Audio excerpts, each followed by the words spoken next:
The beautiful Ananganmala mountain in Kerala's Palakkad, known for its ecotourism centre, has a stunning companion these days.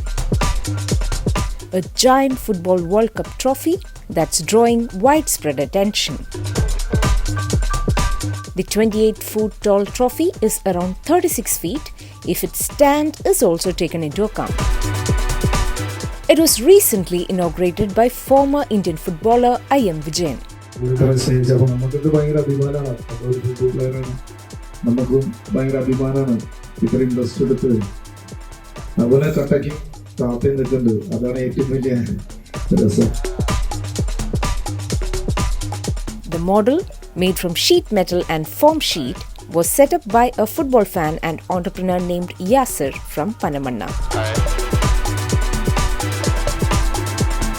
The location of the trophy is Panamanna, which is around 35 kilometers from Palakkad town. Visitors are allowed daily from 10 a.m. to midnight.